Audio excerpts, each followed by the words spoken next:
ಎಂತದ ಯಾವುದು ಡೆಲಿವರಿನ? ನೀವು ಕೇಳಿಸ್ಕೊಂಡಿರೋದೇ ಕರೆಕ್ಟಾಗಿ ಕೇಳಿಸ್ಕೊಂಡಿಲ್ಲ.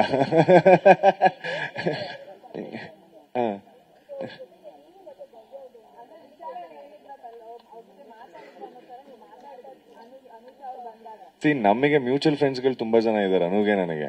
ಸರಿನಾ? ಆ ತರ ಅಂತ ಅಂದ್ಬಿಟ್ಟು ನಾನು ಯಾರು ನನಗೆ ಗರ್ಲ್ ಫ್ರೆಂಡೇ ಇದ್ದಾಳೆ ಅನ್ನೋದಾಗಿ ನಾನೇ ಓಪನ್ ಆಗಿ ಹೇಳ್ಬಿಟ್ಟು ಹೋಗ್ತಿದ್ದೆ. ಪ್ರಕಾಶ್ ಸರ್ ನನ್ಗೆ ಅಲ್ಲ ಪ್ರಕಾಶ್ ಸರ್ಗೆ ಹೇಳ್ಬಿಟ್ಟು ಹೋಗ್ತೇವೆ, ಸರ್ ನಂಗೆ ಗರ್ಲ್ ಫ್ರೆಂಡ್ ಇದ್ದಾಳೆ, ಒಳಗೆ ಯಾರನ್ನು ಚೆನ್ನಾಗಿರೋನ್ನ ಬಿಡಬೇಡಿ ಅಂತ.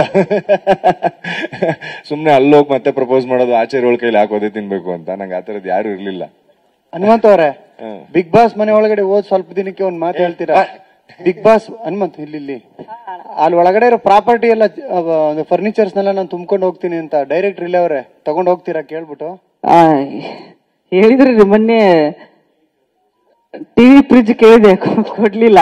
ಸಣ್ಣ ಸಣ್ಣ ಎತ್ಕೊಂಡು ಹೋಗಂದ್ರ ಅದೊಂದು ಫೋಟೋ ಇಟ್ಕೊಂಡಿದ್ದೆ, ಅದು ಗಾಡ್ಯಾಗ ಹಾಕ್ಯಾರ ಅಲ್ಲೇ ಇಟ್ಟಾರ ಗೊತ್ತಿಲ್ರಿ. ನಾ ತರಬೇಕಂತ ಅನ್ಕೊಂಡಿದ್ದೆ, ದೊಡ್ಡ ದೊಡ್ಡ ಸೋಫಾ ಇದ್ದು ಒಂದ್ ಲಾರಿ ಮಾಡಿ ಹೇರ್ಕೊಂಡು ಹೋಗ್ಬೇಕಂತ ಅನ್ಕೊಂಡಿದ್ದೆ. ಮತ್ತ